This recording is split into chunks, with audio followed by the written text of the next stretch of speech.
Petit à petit, les icônes disparaissent, les gens qui ne sont pas là. Là, on est 6. Là, nous sommes 7 avec moi. 7 à 7, ok. Donc on va attendre. Jean-Marc, vous êtes là? Marc, vous êtes là?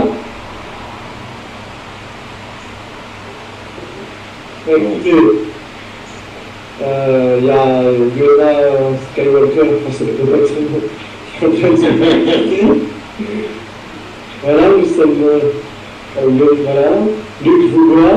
Oui, salut. On va. Et bon, moi j'ai pas mis l'image parce que ça permettra d'avoir une meilleure bande son. Oui, voilà, bon, on peut tous couper l'image, de toute façon, mais pas intéressant qu'on nous voit, comme ça on aura une meilleure bande son. On verra Mordechai. Oui, c'est le principal. Nous, quand on te voit, on te règle, c'est le même. Daniel, vous êtes là? Oui, oui, moi je suis présente, je vous écoute. Très bien, donc nous sommes aujourd'hui donc le cours du 20 mai 2014, deuxième cours sur Yitzhak Shabbat donné par Mordechai Saksik, Leïlim Nishmat, Abraham Ben Esther. Allez, go. Bonsoir. Bonsoir. Bonsoir à tout le monde. Nous allons commencer le deuxième cours sur la halachot Shabbat. Comme on l'a cité dans les cours précédents, nous sommes dans l'introduction des halachot de Shabbat. On va faire quelques cours, d'abord pour introduire le sujet de Shabbat. Alors je résume brièvement ce qu'on a vu le premier cours, le cours de la semaine dernière. On a parcouru sur plusieurs parashiotes de la Torah, d'où la Torah mentionne le sujet du Shabbat. Et en fait, on a vu la source et l'origine de la mitzvah de Shabbat. Dans les Aseret Adibrot, on a vu Zachor et Shamor. Zachor et Shamor, c'est-à-dire les deux dans les tables de la loi. Dans les tables de la loi à Parashat Yitro et à Parashat Mishpatim, il y a marqué Zachor, c'est-à-dire qu'il faut se souvenir du jour de Shabbat, et Shamor, garder le Shabbat. Alors, garder le Shabbat, la Bala Salat Adibot nous dit Lo ta'ase kol melacha. Ne fais pas tout acte. Melacha, c'est-à-dire toute sorte d'acte le jour du Shabbat.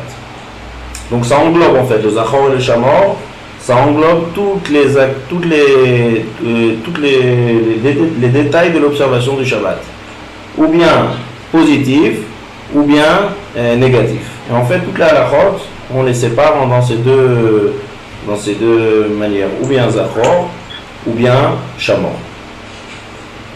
Maintenant, Lo ta'ase kol melacha, on a vu que la Torah nous dit de ne pas faire toute melachot, de ne pas faire d'acte. Ne pas faire d'acte le jour du Shabbat. La Torah ne dit pas quel acte. Alors on a vu que dans la loi orale, c'est-à-dire dans la Mishnah, il y a une liste de 39 melachot du jour du Shabbat. C'est-à-dire le nombre d'actes interdits selon la Torah le jour du Shabbat, c'est 39. Alors on ne les a pas cités la semaine dernière. Alors on va commencer on va essayer de citer en bref les 39 travaux interdits le jour du Shabbat, 39 melachot. Comme je vous ai dit dans l'introduction du cours de la semaine dernière, c'est que toutes ces melachot, d'où ils viennent, c'est-à-dire d'où on sait que ces melachot sont interdits le jour du Shabbat, on a dit parce qu'on a juxtaposé ça au Mishkan. Le Mishkan, la Torah nous a dit d'abord d'observer le Shabbat dans la même paracha de la construction du Mishkan. De là, on apprend que pour construire le Mishkan, il faut 39 travaux. 39 melachot. Et 39 melachot, ça constitue en fait toutes les actions qu'on a eu besoin pour la construction du Mishkan. Maintenant, dans la Mishnah de Shabbat, c'est-à-dire la Masechet, la loi orale, la Mishnah de Shabbat, le Tana, c'est-à-dire l'auteur de la Mishnah, nous fait la liste des 39 melachot de Shabbat. Alors, je vais vous dire brièvement la liste, pour savoir un peu en gros de quoi il s'agit. Pour voir un peu en quoi ça englobe, quels sont tous les travaux interdits qui sont englobés dans le jour du Shabbat. Alors la première, c'est à Choresh. Choresh, c'est labourer la terre. Je dis à ce moment-là qu'il y a un moyen mémotechnique, c'est toutes les étapes de la fabrication du pain. Donc pour fabriquer du pain, il faut mettre une graine. Avant de mettre la graine, il faut labourer. Ensuite, deuxième melacha, zoréa. Zoréa, c'est semer. Ensuite, kotser, c'est-à-dire récolter. Imour, me'amer, c'est mettre en tas. Disha, c'est battre le blé. Zria, brira, c'est deux mélachot qui consistent à trier les écorces du blé avec le blé lui-même. Trina, c'est à tochen, c'est moudre le blé. Ensuite, lisha, pétrir. Afia, c'est cuire. Ensuite, jusqu'à là, c'est l'état de la fabrication du pain. Ensuite, on va passer à geziza. Geziza, c'est-à-dire tondre la laine. Tondre la laine d'un mouton. Liboun, laver la laine. Niputz, c'est frapper la laine pour la ramollir, pour arriver à l'étape de pouvoir faire des fils après. Tzvia, c'est colorer. Tvia, c'est l'étape de passer de la laine au fil. Asiatanerin, Ansachat Nasecha, c'est toutes les formes de tissage. Ariga, c'est tisser. Keshira, c'est faire un nœud. Hatara, c'est dénouer. Nouer, dénouer. Tfira, c'est coudre. Kriya, c'est déchirer. Binyan, construire. Stira, détruire. Akar bepatish, frapper terminer un travail. Seda, chasser. Shrita, égorger. Afshata, tirer la peau. Maintenant on va passer aux travaux de la bête. C'est-à-dire on égorge la bête. Ensuite, Afshata, on lui d'épaisse la peau.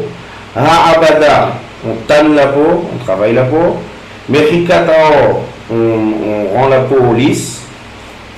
Chitucho, couper la peau. Ktiva, écrire. Mechika, effacer. Av'ava, c'est, comme on appelle la semaine dernière, c'est consumer un feu. C'est-à-dire allumer le feu, toute chose qu'on consume, toute matière qui se consume. Kiboui, c'est éteindre. Et Otsa Amirshut l'Irshut, c'est de faire sortir d'un Reshut à un autre Reshut. Ça, c'est la liste des 39 Melachot. Et donc, lorsque la Torah nous dit ne fais pas de Melacha le jour de Shabbat, la Torah Ora nous explique, elle nous dit voilà la liste des choses qu'on ne fait pas le jour de Shabbat. Et ces choses-là, elles se trouvent dans la construction du Mishkan. Non, il faut savoir quelque chose, c'est qu'en fait, il y a beaucoup plus que 39. Quand tu songes Mordechai, on ne t'entend pas très bien. Vous entendez mal? Ça y est, c'est revenu, c'est bon. Vas-y. C'est bon. Donc, une fois qu'on a vu la liste de ces 39 travaux, il faut savoir qu'en fait, en vrai, il y a beaucoup plus que 39 travaux, 39 actions interdites. On va appeler toujours actions interdites. Mais là, on va dire, comme on a expliqué la semaine dernière, que ce n'est pas une fausse traduction de dire un travail. Une action qui est interdite. C'est ce qui est marqué dans la Torah, Melacha. Alors, en fait, il y a beaucoup plus que 39. Alors, je m'explique, c'est pourquoi il y a beaucoup plus que 39. La Mishnah nous fait une liste claire de 39 travaux interdits. 39 actions interdites. Alors, il faut savoir que la Gemara nous explique qu'il y a un principe qui s'appelle Av et un principe qui s'appelle Tolda. C'est-à-dire, Av, Avot au pluriel, Av, Avot, c'est-à-dire père. Comme on dit Abba. Abba, Veima, Abba c'est le père. Toldot, ça vient du mot Yeled. Tolada, c'est une dérivée. Donc il y a Abba et Tolda. Il y a le père et il y a la dérivée du père. Alors si on regarde, on a dit par exemple les actions interdites le jour du Shabbat, ce sont toutes les actions qu'on a utilisées. Toute la liste qu'on a fait tout à l'heure, ce sont toutes les actions qu'on a utilisées pour la fabrication du Mishkan. Si je prends par exemple, une des actions interdites qu'on a vues, c'est cuire. Alors au Mishkan, comment on cuisait au Mishkan? On ne faisait pas Pour la construction du Mishkan, on n'a pas besoin de cuire quelque chose pour manger, pas comme le cuir de la Mishnah. Donc qu'est-ce qu'on faisait? Vous m'entendez mal? Très mal. Je n'entends pas du tout, hein. J'ai du mal à entendre. Oui, moi aussi, j'ai du mal à comprendre. Ouais, ça coupe. Oui, ça coupe. Il y a des coupures? Parce que moi je vous entends très bien. Oui, il y a des coupures. Oui, il y a des coupures. C'est assez assuré. C'est haché. C'est haché. Ce qu'on va faire, je raccroche, je rappelle, je pense que c'est mieux. Oui, parce que là, je n'ai pas entendu. La fin. Allez, Ok, je raccroche, Je je raccroche. rappelle. d'accord, ok. Merci.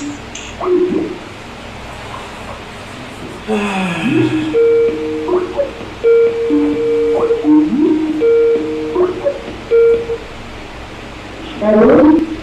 Alors? On va tous se faire quelques questions.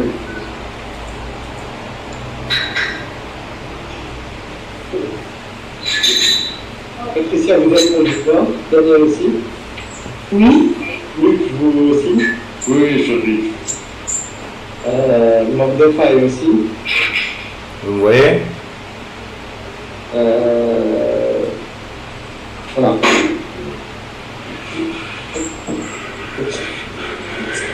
Pour, Oui. Hop, je désactive la vidéo, comme ça va. Mais c'est Allô? encore. Oui. voilà. Mordechai, tu peux parler? Oui, oui. Oui, mais Vous écoutez? Le son est clair? Oui. Je sais pas qui c'est, ce qui est sur la terre, qui est sur la il y a un petit bruit, là, je ne sais pas ce que c'est. Allô? Oui, oui. Ok. Donc, on continue. C'est bon, vous m'entendez bien? À peu près. À partir de la à droite, j'ai pas compris. À partir de là, je n'ai rien compris. Par rapport au 39 ménachot. Donc, le rab disait qu'il y en avait beaucoup plus. Voilà. Et donc, on voit qu'il vais faire ça. Je vous entends un peu coupé, je vous entends pas très bien. Le son est naze, c'est sûr.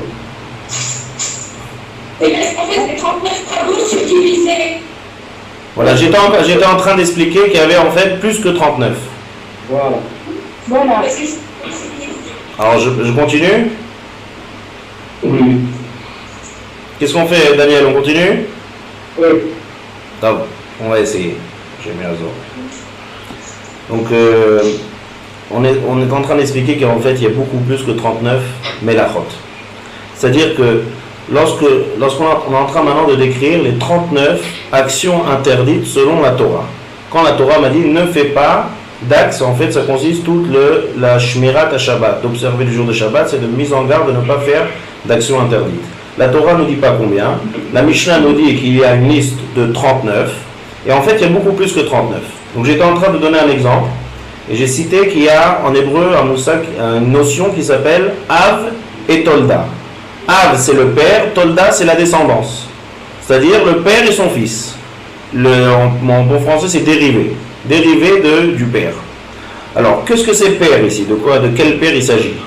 Lorsque je veux dire que dans la liste de la Mishnah, il y a 39 actions interdites, chaque action interdite, on va l'appeler action père. C'est-à-dire l'action centrale de base. Pourquoi je l'appelle père? Parce que c'est l'action exacte qu'on utilisait pour la construction du Mishkan.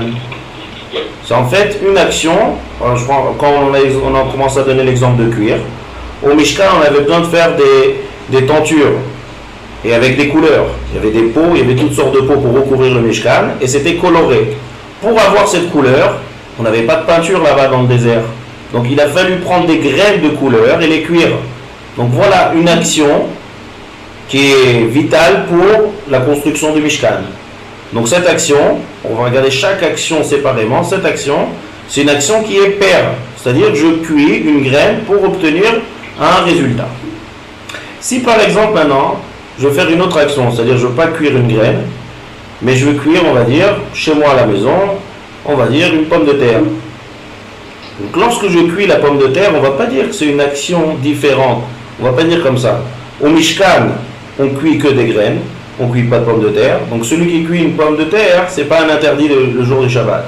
Non. Le Mishkan, on va dire, c'est une action paire, c'est-à-dire paire centrale de base, comme le paire, qui est le base, qui a des dérivés. L'action paire, c'est une action de base, cuire. Donc on va prendre la logique et la définition qu'il y a dans cette mélacha. On ne va pas prendre à la lettre l'action qu'on faisait pour construire le Mishkan. On va observer l'action du Mishkan et on va la définir. Donc maintenant, que je cuis une pomme de terre, que je cuis du riz, que je mets un pain dans le four, tout ça c'est exactement la même action. C'est une action qui est paire. Maintenant, qu'est-ce que j'appelle une action qui est tolda, qui est dérivée? Donc maintenant, chacune des 39 actions interdites, on va les appeler tous 39 actions, on va les appeler paires, av. Qu'est-ce que c'est une tolda? Chacune de ces 39 va avoir plusieurs dérivés, peut avoir plusieurs dérivés. Je vais vous donner un exemple, vous allez comprendre. Par exemple, il y a une melacha, une action interdite, qui s'appelle zoréa. Zoréa, c'est la deuxième dans la liste, c'est-à-dire semer, prendre une graine et la mettre dans la terre. Lorsque j'arrose cette graine, donc réfléchissons sur la définition qu'on est en train de faire, on fait une action qui va aider, en fait, qui va donner un fruit, qui va semer, qui va plus tard donner ce qu'on a semé. Lorsque j'arrose, lorsque maintenant je regarde une autre action, j'ai déjà planté, on va dire que j'ai planté avant Shabbat la graine. Le jour du Shabbat, je prends un arrosoir et j'arrose cette graine. Alors, on est d'accord que l'action, elle est très différente que de placer une graine dans la terre. Arroser, c'est pas placer une graine. Mais d'un autre côté, c'est la même définition. C'est le même but et c'est la même définition. C'est de faire pousser quelque chose. Donc, arroser, par rapport à l'action paire, l'action paire, ça sera de mettre une graine dans la terre. La dérivée de cette action, c'est arroser. Donc on a maintenant av, action paire, et on a tolda. Maintenant ces deux actions-là, les deux sont interdits par la Torah de la même manière. Ça veut dire que lorsque la Torah m'a dit ne fais pas de melacha, d'action interdite le jour du Shabbat, c'est inclus les 39 actions qu'on a citées, mais inclus aussi leurs dérivés. Donc maintenant il peut y avoir plusieurs dérivés à chaque action paire. Et il peut y avoir des actions paires qui se ressemblent. Donc, vous comprenez qu'il y a beaucoup plus que 39 actions interdites le jour du Shabbat. Pourquoi? La raison qu'à chaque fois qu'on mentionne 39 travaux interdits, 39 la mettet melachot, ce sont les actions paires pourquoi eux on les appelle paires? Parce que c'est exactement les actions qu'on faisait lors de la construction du Mishkan. Un autre exemple pour mieux comprendre. Il y a une melacha, une action interdite qui fait partie des 39, c'est battre le blé. On prend le blé, on le frappe et on sépare en fait la graine de blé de son écorce. Ça, c'est trier. Non, c'est pas trier, c'est battre. Ça veut dire peut-être j'ai mal expliqué, c'est pas bidiouk séparé, c'est-à-dire en fait quand je dis séparer, c'est pas le séparage encore, c'est-à-dire en battant le blé, le grain de blé va sortir de son écorce. C'est ça que j'ai voulu dire par séparer. Après, comme vous dites, il y a trier, c'est là qu'il faut enlever complètement les écorces des graines de blé. Mais la première étape, c'est prendre le blé avec son écorce, de frapper, et en frappant, le blé va sortir de son écorce. Ça, c'est une action interdite qui fait dans la liste des 39. C'est battre le blé. Melechet, dash. En hébreu, c'est dash. La douche, c'est frapper, battre le blé. Quelle est la tolda, la dérivée de cette action? C'est une action qui apparemment ne ressemble pas du tout, mais c'est le même principe. Exemple, prendre un raisin et le presser. Donc je prends un raisin, je presse le raisin et j'obtiens du jus de raisin. Apparemment, il n'y a apparemment extérieurement, presser un raisin pour avoir du jus et battre le blé, ce sont deux actions différentes. Mais dans le sujet de Shabbat, d'après la Torah, c'est exactement la même chose. C'est-à-dire c'est transgresser le Shabbat et ça s'appelle faire une action interdite selon la Torah. C'est le dérivé de la Melechet Dash. puisque ça consiste à la même manière. C'est une chose qui est incorporée dans une autre. Je veux faire une action et je veux le faire sortir de là où c'est incorporé. Donc c'est ou le grain de blé par son écorce, ou bien le jus de raisin du raisin. Et les deux, un s'appelle Av et l'autre s'appelle Tolda. Et les deux sont interdits par la Torah. Et ainsi de suite pour toutes les listes des 39 Avot Menachot. Est-ce qu'il y a des questions? Est-ce que c'est clair la notion que je viens d'expliquer? Oui, parce que Il y a des questions, c'est clair? Vous m'avez en ligne? C'est assez important. C'est? Je t'entends pas, Daniel. Donc, Daniel?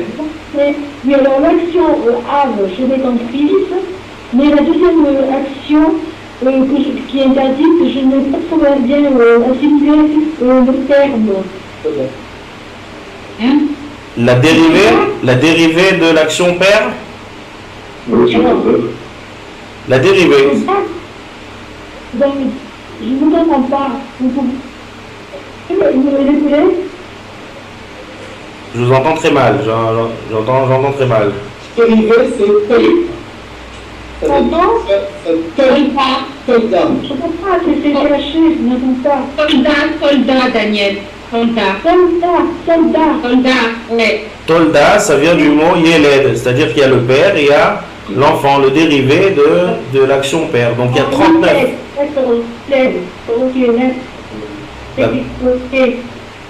D'accord? Merci. Donc maintenant on a beaucoup plus que 39. Parce que au titre de la Torah, toutes les actions, il y aura les actions de base et il y aura les actions dérivées. Pour chacune des 39, pour chacun des actions qui sont dans la liste des 39 Melachot. Donc c'est exactement pareil. Tout ça rentre dans le cadre de Issour de la Torah. Ne fais pas de Melacha, d'action interdite le jour du Shabbat.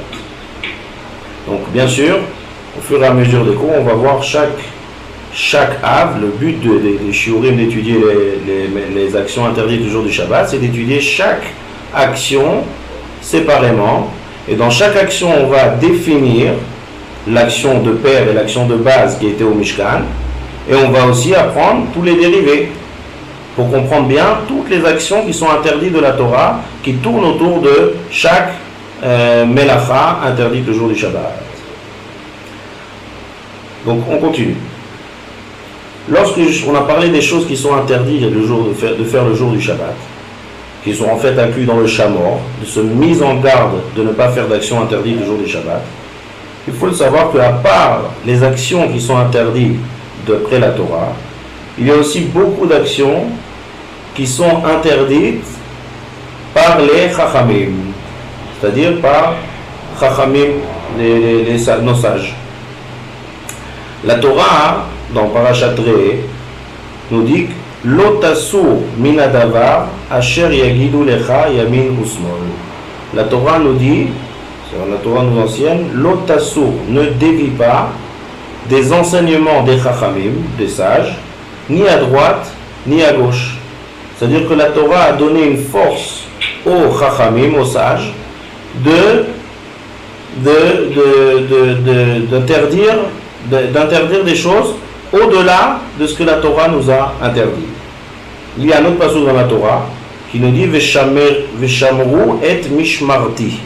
La semaine dernière, on a expliqué c'est quoi le mot shamor, se garder, mise en garde. Veshameru et mishmarti. La Torah nous dit vous garderez ce que je garde. C'est-à-dire. Pardon? On entend rien, donc répète s'il te plaît. Le passage Veshameru et mishmarti. Veshameru et mishmarti. Vous vous mettez en garde sur ce que moi j'ai mis en garde. Donc c'est Akadosh Baruch Hu qui parle. Ce que Akadosh Baruch Hu a mis en garde. Donc le pasuk se répète. Il y a marqué dans le même pasuk Veshameru, mettre en garde, et mishmarti, ce que moi j'ai mis en garde. Pourquoi c'est marqué deux fois? La Gemara nous explique que la Torah fait allusion qu'il y a une autre mise en garde à part la mise en garde de la Torah. Et qui c'est qui fait cette mise en garde? Ce sont les Chachamim. C'est-à-dire, les sages, la Torah a donné une force aux Chachamim de rajouter des interdits par rapport à la Torah. Maintenant, l'exemple qu'on donne, le Midrash nous donne un exemple, c'est comme s'il y a une vigne. Quelqu'un a une vigne extraordinaire, une belle vigne, et il veut la garder.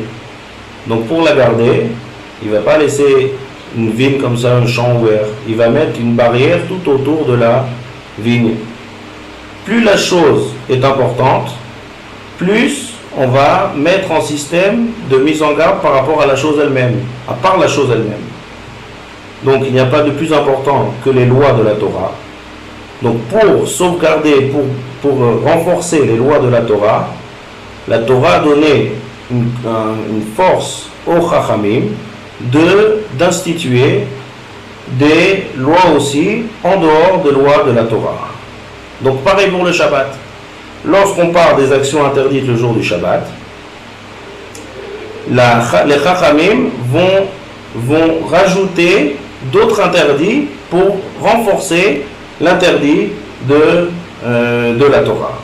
Non, bien sûr, de quel Chachamim on parle? On ne parle pas des Chachamim de notre génération. On parle des Chachamim qui étaient à la génération, à l'époque, de la Mishnah et de la Gemara. Jusqu'à la fin de la Gemara, les Chachamim ont cette force-là d'instituer des mitzvot qui sont entièrement des Chachamim. Maintenant, par rapport à nous, il n'y a aucune différence. Lorsqu'une action... Pardon?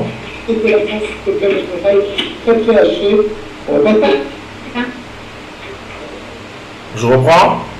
Juste les dernières minutes. Les Chachamim, il n'y a aucune différence. Lorsque maintenant je vais dire que cette action est interdite par les Chachamim, par les sages, ou bien une action est interdite par la Torah, pour nous, c'est exactement pareil. Parce que la Torah nous a dit d'écouter les Chachamim. Donc il n'y a aucune différence pour nous si je dis que cette action-là est interdite par la Torah, ou si cette action est interdite par les Chachamim. Alors pourquoi je précise ça? Et en fait, c'est quelque chose qu'on va revoir à presque tous les shiurim. Dans chaque melacha qu'on va étudier, on va apprendre la définition. On entend des trucs. Wow. Je sais pas où c'est, mais... C'est bon? Vas-y, comment? Il y a un camion, il y a quelque chose qui fait un bruit. Il y a un bruit de fond. Quelqu'un qui est dehors. Oui. Il y a un bruit de fond. Il y a quelqu'un qui est dehors.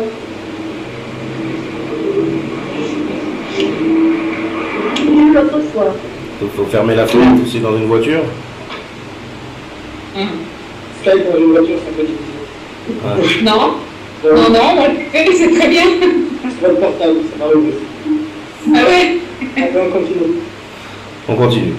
Donc, pour nous, ça nous est égal si c'est une action interdite par les sages ou une action interdite pour la Torah. Mais, on va voir ça à chaque cours, on va voir, vous allez voir, ça va revenir tout sans arrêt. Il y a une très grande importance à définir est-ce que l'action, elle est interdite par la Torah ou est-ce que c'est une action qui est interdite par les Chachamim. Pas par rapport à l'observation de l'interdiction. Peu importe, les deux, c'est interdit de la même manière. Mais, d'abord, premièrement, pour savoir d'où ça vient, chaque chose, il faut apprendre où est-ce qu'elle est sa source. Mais surtout, l'essentiel, surtout, il va y avoir un certain nombre, d'ailleurs par la suite dans les shiurim de l'introduction, il va y avoir un certain nombre de règles qui vont s'appliquer aux interdits de Shabbat.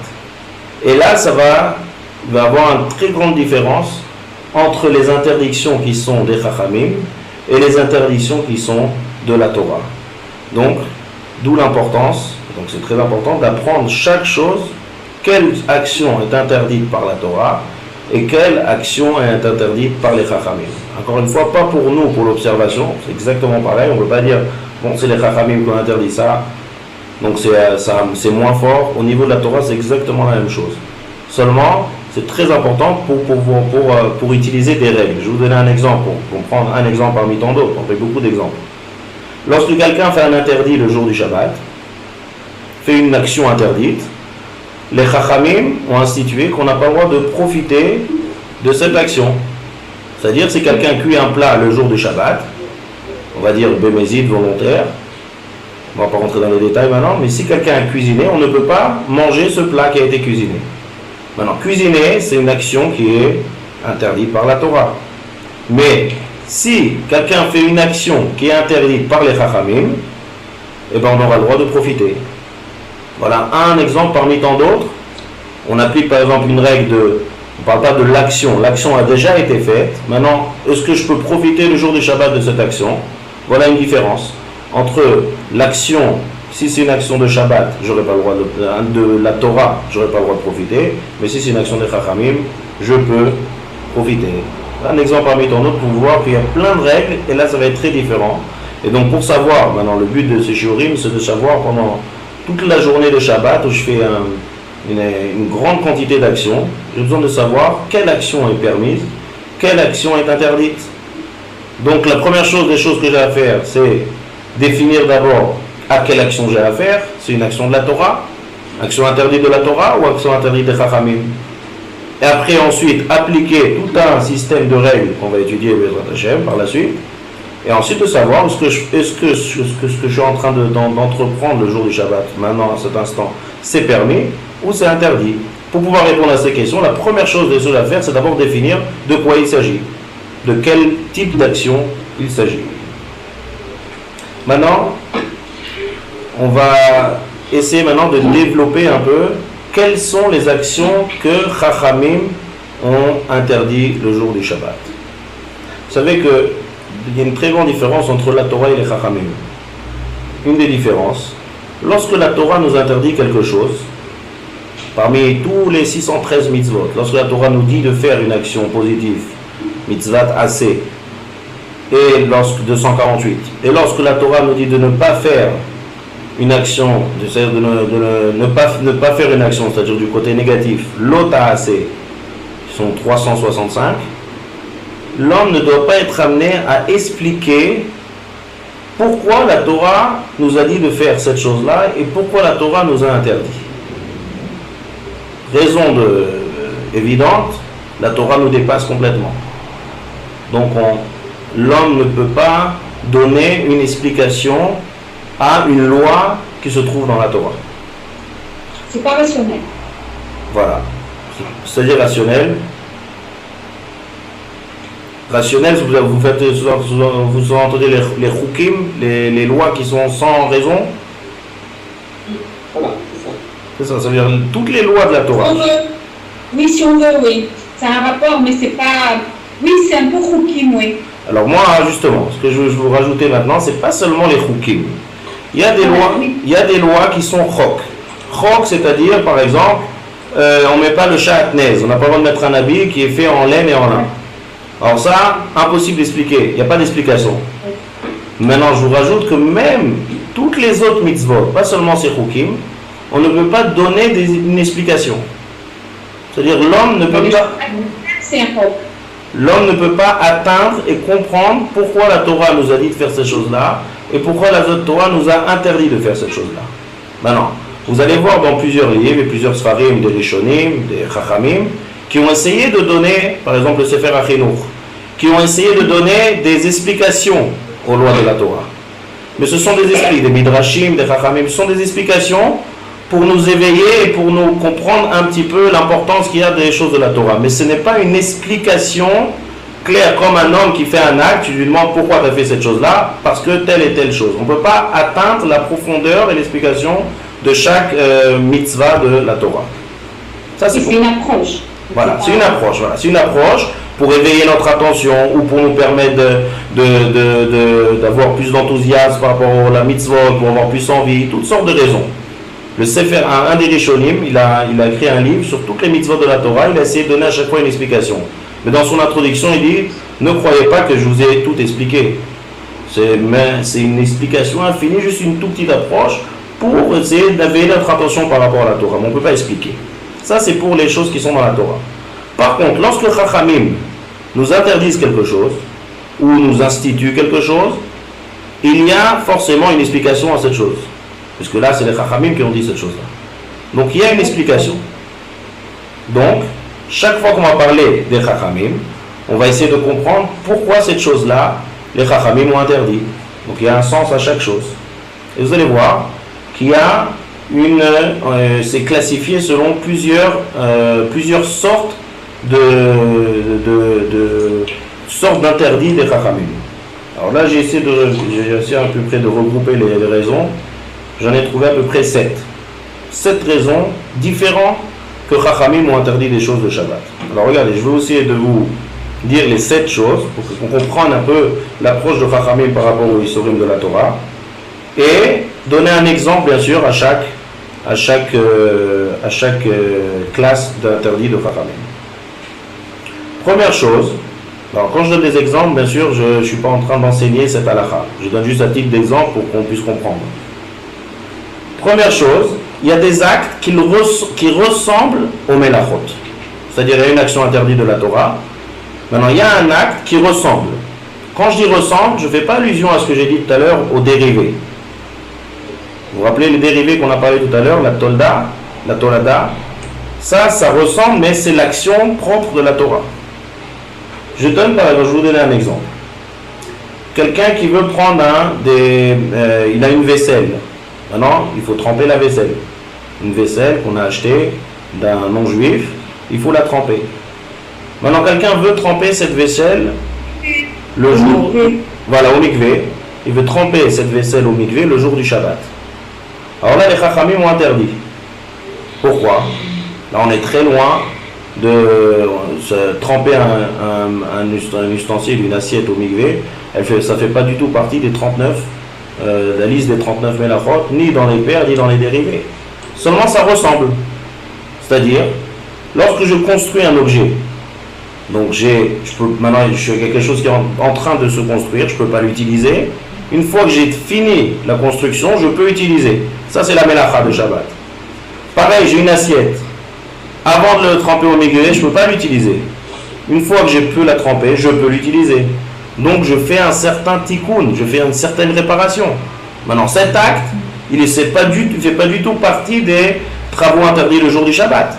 Seulement, puisque ça ressemble, alors Chachamim nous ont interdit cette chose-là. Ça, c'est un exemple parmi tant d'autres. C'est des choses qui ressemblent à des melachot. Pourquoi Chachamim ont interdit ça? Pour nous habituer à ne pas arriver à faire des melachot qui sont asurot le jour du Shabbat. Donc, toute action qui ressemble, ça c'est une classification des choses qui sont asurim, qui sont interdites par les Chachamim. Toute action qui vont ressembler. Maintenant, c'est pas à nous à décider ça, bien sûr. Tout ce que je vais vous dire et tout ce que les isurim, ce sont des choses qui sont écrites dans la loi orale, dans la Mishnah et dans la Gemara. L'homme ne peut pas inventer de lui-même, dire voilà, cette action elle ressemble à ça, donc on va l'interdire. C'est seulement ce que les Chachamim ont décidé que ça ressemble. Tout est entre les mains des Chachamim et selon les règles qu'ils nous ont dit dans la Torah orale, je vous ai dit, c'est seulement les Chachamim de l'époque, de la Mishnah et de la Gemara. Deuxième classe d'interdit de Chachamim, ça c'est la plus connue, c'est de peur que, c'est-à-dire l'homme va faire une action et cette action va l'amener à transgresser et à faire une action qui est minatora. Chachamim, comment ils appellent les Chachamim, les sages, ils ont étudié toute la personnalité de l'homme. Ils ont descendu à la nature de l'homme et ils ont défini clairement quelles sont les choses qui peuvent l'amener à transgresser un Issur Torah. Et donc pour que l'homme n'arrive pas à faire un Issur Torah, ils vont interdire toutes sortes de choses qui vont nous amener à faire cette melacha. C'est différent de tout à l'heure. Tout à l'heure, ce sont des actions qui ressemblent, mais qui ne vont pas nous amener. C'est-à-dire quelqu'un qui va tremper une vaisselle au mikvé, il ne va pas en arriver à construire un objet. C'est trop loin. Seulement ça ressemble. Donc ça, ils ont interdit. Maintenant, je vais vous donner un exemple de quelque chose, c'est de peur qu'on arrive. Un exemple, que même la Mishnah nous cite. Si on est le soir, la nuit, et on veut lire un livre, maintenant, l'électricité c'est terminé, ou il y a une coupure, ou ça c'est éteint, et on a une bougie. Une bougie, on va dire, à l'huile par exemple. Une mèche, avec, pas une bougie à l'huile. Donc, on est roi de Shabbat. Maintenant, regardez l'action. Je prends un livre, je m'approche de la lumière, de la bougie, pour lire. Cette action apparemment, ça n'a rien à voir avec les 39 travaux interdits le jour du Shabbat. Mais les Chachamim ont interdit ça. Pourquoi? Parce que lorsque l'homme va être concentré dans sa lecture, il risque d'oublier, il risque de s'oublier. Et lorsque la mèche, l'huile va arriver jusqu'en bas, elle va quasiment s'éteindre, il va pencher l'huile. Et lorsqu'on penche l'huile, et l'huile maintenant, la flamme va se raviver, ça c'est une action interdite le jour du Shabbat. Quelle action? Quelle action c'est? C'est l'action de Melechet Mav'ir. C'est comme allumer la lumière, c'est exactement la même chose. Je consume, Mav'ir, c'est-à-dire je consume l'huile. Donc en bougeant la mèche, en bougeant la flamme, c'est-à-dire en bougeant comment on appelle ça, le récipient, voilà, le récipient d'huile, je vais, c'est ça le verre de Nérot, en bougeant, l'huile va monter, va s'approcher de la mèche, et le feu va se raviver, et ça c'est une action interdite par la Torah. Qu'est-ce qui a causé ça? Le fait que j'étais concentré dans mon livre, à côté de la lumière. J'ai rien fait, je suis en train de lire. Lire c'est une action qui est complètement permise. Mais cette action-là, à la lueur de la bougie, va m'entraîner, va m'amener à verser, à pencher le nerf. Donc là, c'est un exemple d'une interdiction. Mais vous n'avez pas un exemple plus d'actualité? Parce que ça, en fait, je ne pense pas qu'il y ait des gens, en fait, cette halakha, elle est plus d'actualité, je dirais. Elle est valable. Je ne dis pas qu'elle n'est pas valable, mais je veux dire, aujourd'hui, il n'y a pas vraiment, avec l'électricité et ce qu'on a, je ne pense pas qu'il y ait des gens qui fassent ça encore. Et les lampes halogènes, où il y a un bouton qu'on peut augmenter. Les lampes halogènes. Là-bas, il y a un bouton. C'est pas de l'huile. Donc, vous avez la lampe halogène, vous avez donc un bouton qui va vous permettre d'augmenter ou de diminuer. Mais ça, c'est bien. Quand vous allez vous rapprocher de la lumière, vous avez peut-être involontairement avoir envie d'augmenter un peu. Donc ça existe aujourd'hui. Maintenant, donc ça existe aujourd'hui. Mais comme je vous ai dit au début, le but ici, je ne suis pas en train de vous dire des halakhot. Le but ici, c'est de vous définir les xérot de Chachamim. C'est-à-dire qu'il va y avoir d'autres choses, d'autres actions que les Chachamim vont interdire et qui sont tout à fait valables à notre époque. Et qui font partie de la classe des interdictions qu'on a interdit cette action, de peur que j'en arrive à une action de Chachamim. Il y a plein de choses comme ça qui sont interdites. Donc, un exemple, grimper à l'arbre le jour du Shabbat. Quelqu'un qui veut grimper sur un arbre. Les Chachamim ont interdit de grimper sur l'arbre le jour du Shabbat. Pourquoi? Parce qu'en grimpant, on risque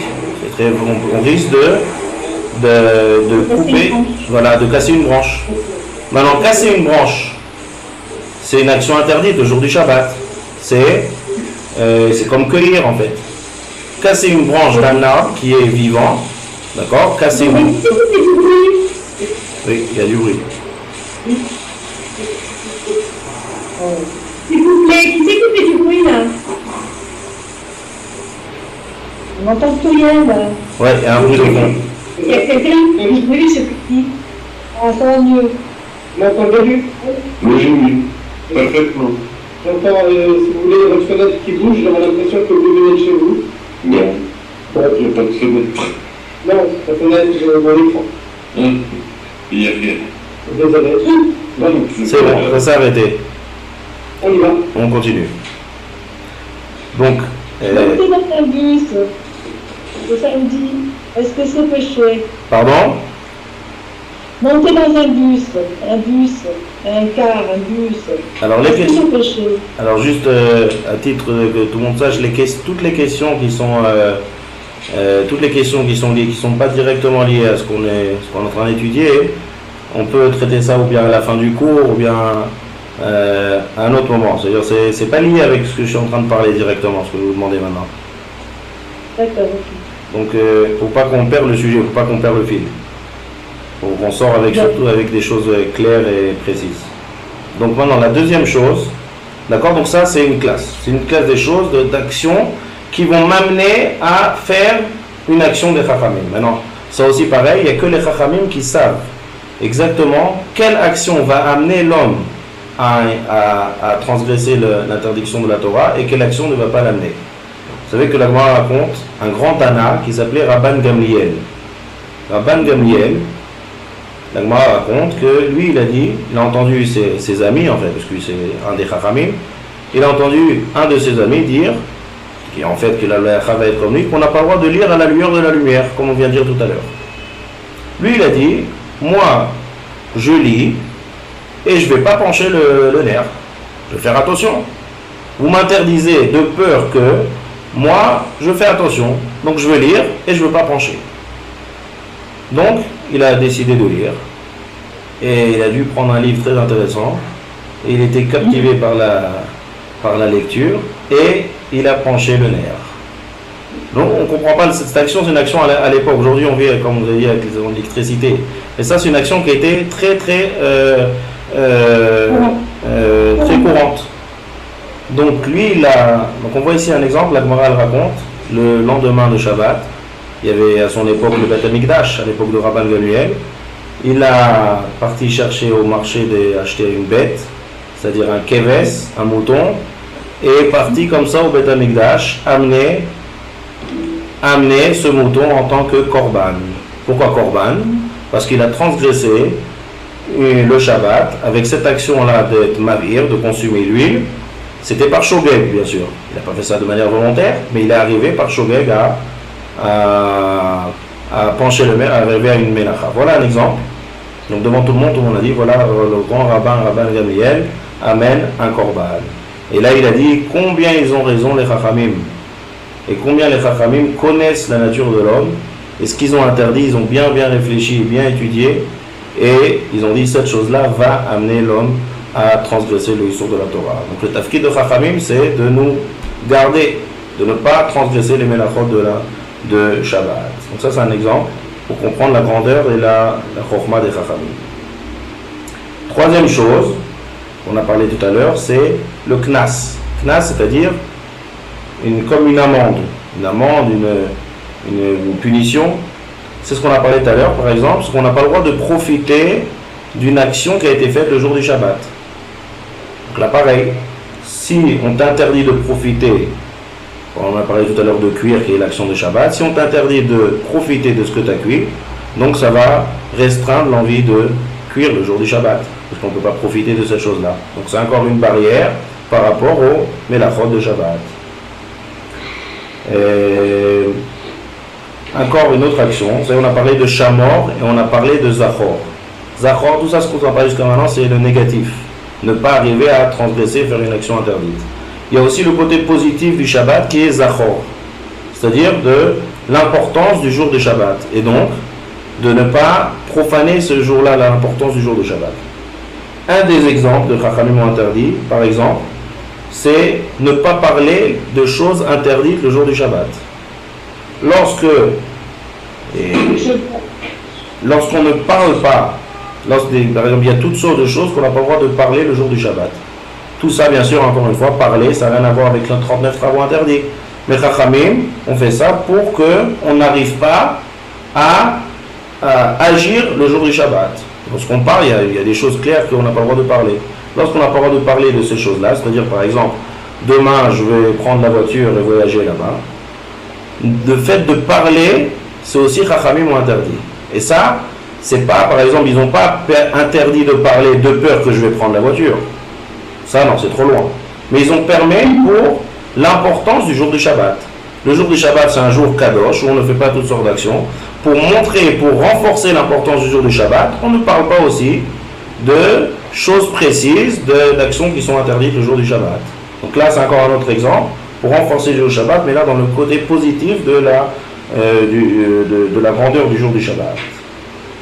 Un autre exemple aussi, on n'a pas le droit de dire, Chachamim ont interdit de dire à un goy de faire une action interdite le jour du Shabbat. De dire à un non-juif de faire une action le jour du Shabbat. Tout ce qui est interdit le jour du Shabbat, on n'a pas le droit de dire à un non-juif de le faire. Pourquoi? Parce que Chachamim vont dire là c'est, encore une fois, c'est pas parce que je dis à un goy que je vais être amené moi à le faire. Seulement, lorsque je veux dire à un goy, imaginons quelqu'un, il amène un non-juif chez lui à la maison. Donc, il dit, moi, je ne fais aucun travaux interdit le jour du Shabbat. Mais il a sans arrêt un non-juif à côté de lui, et chaque fois qu'il a besoin de faire une action interdite, il dit au goy, fais-moi ça, fais-moi ça, fais-moi ça. Donc, où est-ce qu'elle est l'importance du jour du Shabbat? Où est-ce qu'elle est la Gdusha du jour du Shabbat? Ça veut dire que c'est une sorte de profanation, pas une profanation par une action, c'est une profanation de la Gdusha, de la sanctification de ce jour du Shabbat.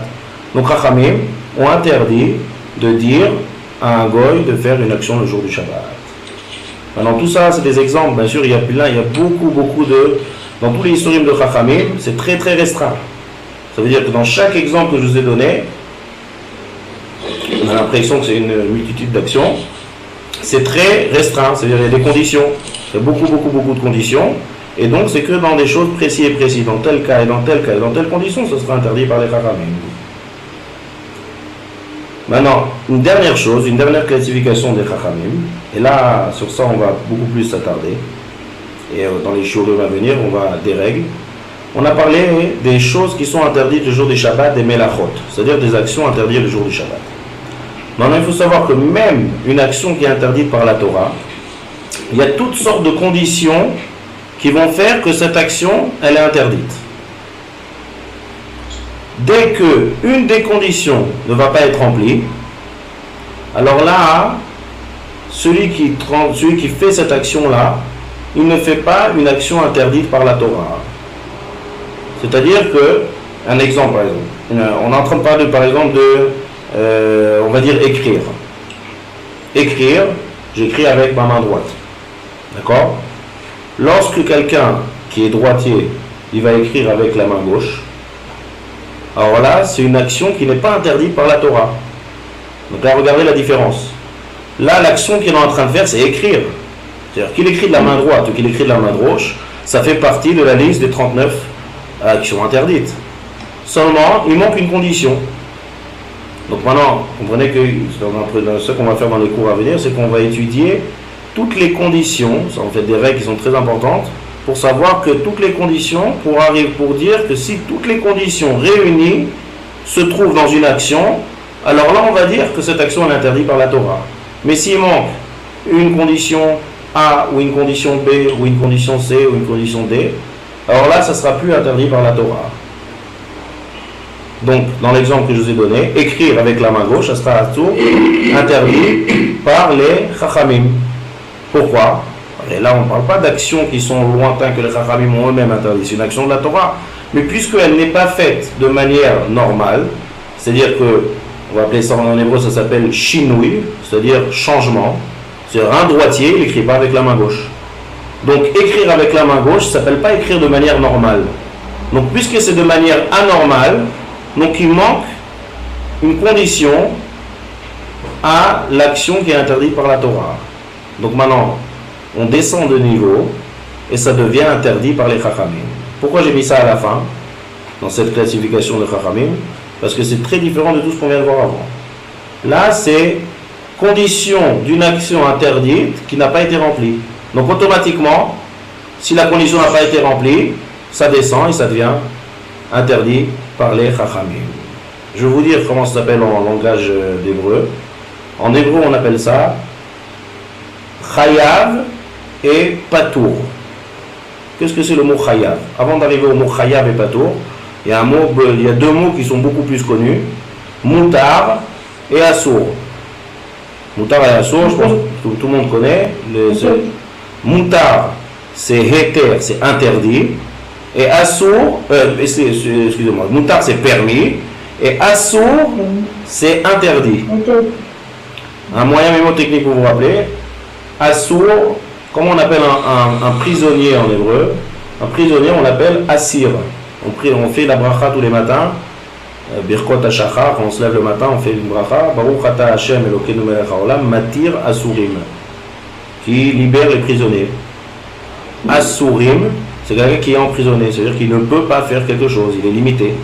Donc limité, ça vient comme une action qu'on ne peut pas faire. Donc je suis limité par cette action. C'est le mot Assour, c'est le même shoresh. Assour, c'est interdit. Moutar, c'est permis. Alors maintenant, qu'est-ce que c'est Chayav et qu'est-ce que c'est patour. Alors chayav, on va en fait en hébreu, traduction littérale du mot chayav, c'est obligé, une obligation. Quand je dis je suis obligé de faire cette chose-là, je dis ani chayav, je suis obligé. Patour, c'est l'inverse de chayav, c'est exempté. D'accord? Patour, c'est exempté. Chayav, c'est obligé. Pourquoi je vous dis ces mots-là? Parce que c'est des mots qui vont revenir sans arrêt dans tous les shurim quand on va parler des interdits de Shabbat. C'est ou mutar, ou asso, ou permis ou interdit, ou chayav, obligé, ou patour, exempté. Alors là, il faut expliquer. Ça veut dire quoi ça? Obligé, exempté. Alors, lorsque je fais une action qui est interdite par la Torah, donc en fait, ça s'appelle assour. Ça s'appelle interdit, mais par la Torah. Mais le jour du Shabbat, lorsque la Torah nous dit Lota sekol melacha, ne fais pas, alors là, on va appeler ça chayav. C'est-à-dire chayav, on est obligé. Obligé de quoi? J'ai une obligation. C'est-à-dire lorsqu'on a transgressé quelque chose de la Torah, j'ai une obligation. Quelle obligation j'ai? Alors on va voir par la suite. Je vais vous donner un exemple. L'exemple qu'on a donné tout à l'heure. Par exemple, le Rabban Gamliel qui a lu à la lumière de la bougie et qui a penché la bougie. Donc il a transgressé un Issur Torah en penchant la bougie. C'est la combustion de l'huile. Donc il est chayav. C'est quoi il est chayav? Il a fait une interdiction qui est interdite par la Torah. Chayav de quoi? Obligé de quoi? D'amener un korban. Il a une obligation d'amener un korban au Bet Amikdash.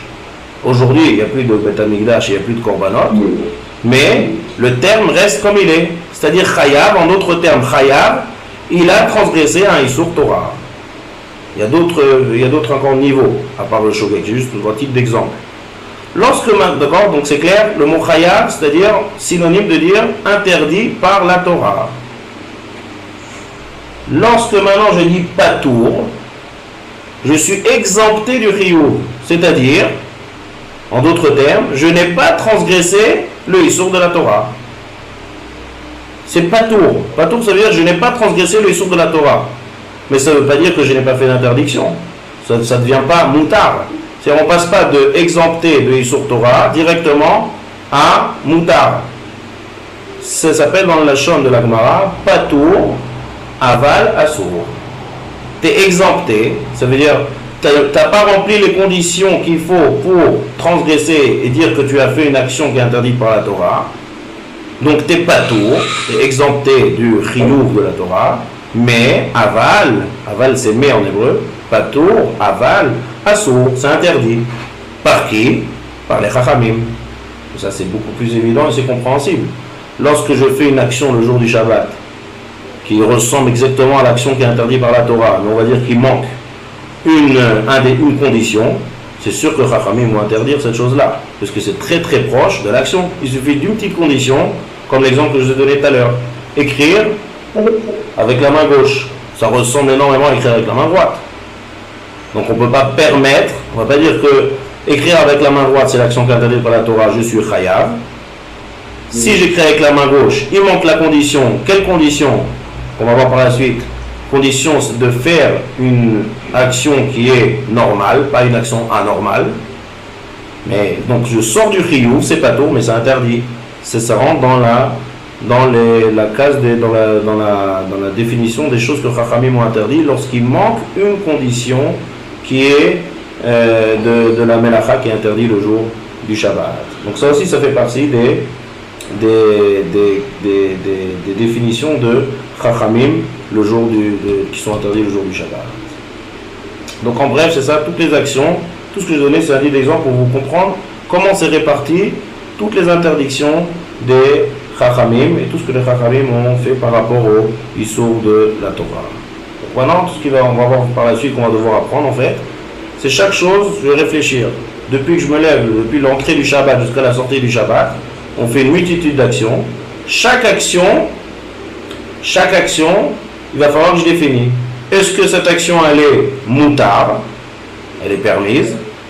Est-ce que cette action, elle est assour, c'est-à-dire interdite? Et là, il faut que je définisse. quand je rentre dans l'interdit, il y a deux choix. Ou bien un interdit qui est minatora, et ça on l'appellera chayav, ou bien un interdit de la Torah dont toutes les conditions réunies n'ont pas été accomplies. Et là, ça sera un issour des Rabbanan. Inclut aussi dans le issour toutes sortes d'actions que les Chachamim nous ont interdit pour renforcer les interdits du Shabbat. Est-ce qu'il y a des questions? Est-ce que quelqu'un n'a pas compris quelque chose? C'est un peu complexe. Pardon? C'est un peu complexe. Moi, je trouve que c'est complexe quand même. Hein. C'est pas évident. C'est pas évident. Par exemple, lorsque vous dites que tremper la vaisselle d'un non-juif, la tremper dans un mikvé et qu'on ne peut l'utiliser, pour moi, c'est une condition. C'est aussi une condition, non, qui, je ne sais pas comment le dire. Une condition de quoi? Une condition pour faire quoi? La vaisselle d'un non-juif, dans le Shabbat, si on peut l'utiliser après l'avoir trempé dans un mikvé. Oui. Alors donc d'après la Bible, donc c'est un acte qui c'est une halakha. Oui, c'est une halakha, un interdit de Chachamim. Voilà, d'accord. Mais est-ce qu'elle devient donc est-ce qu'elle est est-ce que c'est chayav? Est-ce que c'est Chayav. Non. Est-ce que ça devient une obligation? Pourquoi chayav? Encore une fois, chayav c'est un terme qu'on emploie aux interdits de la Torah. Donc vous avez dit vous-même que c'est un interdit qui est des Chachamim. Donc ça s'appellera Assour, pas chayav. Assour, interdit des Chachamim. Ah, ok, d'accord. C'est ça, c'est bien sûr complexe comme vous dites, mais là on est dans les cours d'introduction, ça va pas être comme ça les cours d'après. Là je suis en train de donner des notions, donc ça met du temps, il faut réécouter encore une fois, c'est des notions.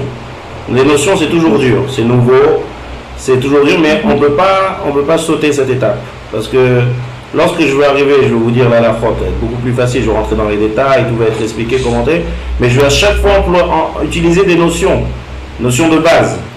Et ça, on est obligé de les intégrer, ces notions. C'est pour ça que c'est sûr, j'ai dit déjà la semaine dernière que ces premiers cours, ils sont des cours de base, ils sont difficiles. Pourquoi difficiles? Parce que c'est nouveau, c'est des nouvelles notions, c'est des choses qu'il faut comprendre, mais c'est indispensable pour comprendre la suite.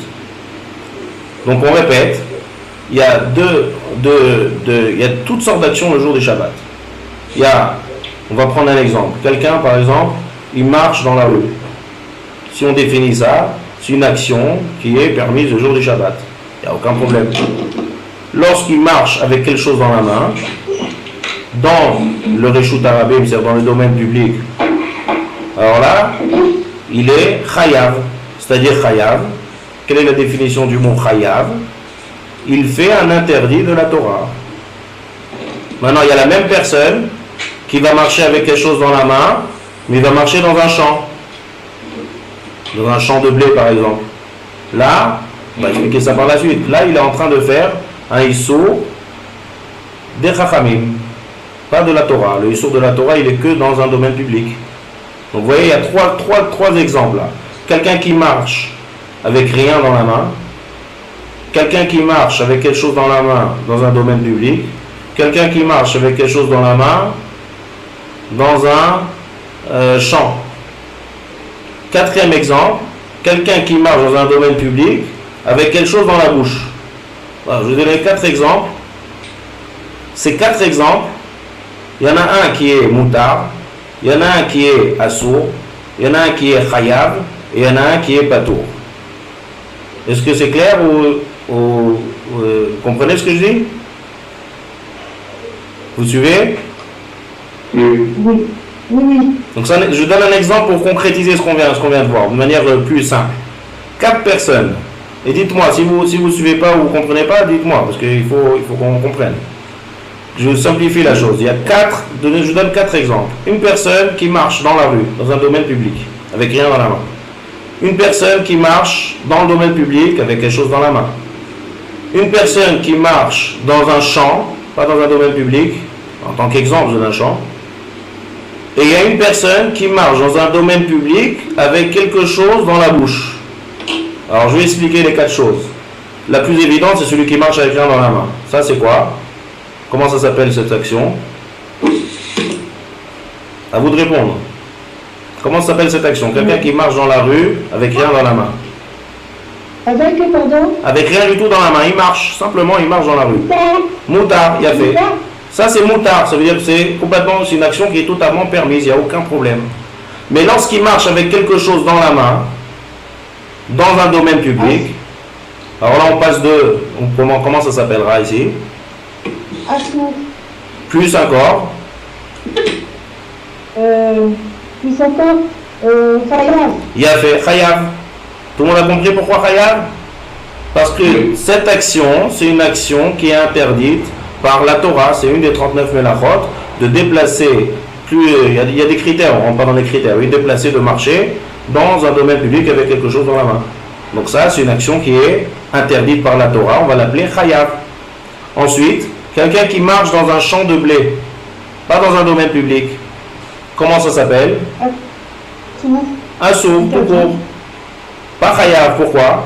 C'est un sourd par les Chachamim. Dans quelle classe ça rentre? Ça rentre dans une des classes qu'on a dit tout à l'heure, c'est quelque chose qui ressemble. Marcher avec un objet dans la main dans un domaine public ou marcher dans un objet dans la main dans un champ de blé, ça ressemble les deux. Mais c'est pas du tout assourd par la Torah. La Torah interdit que le domaine public.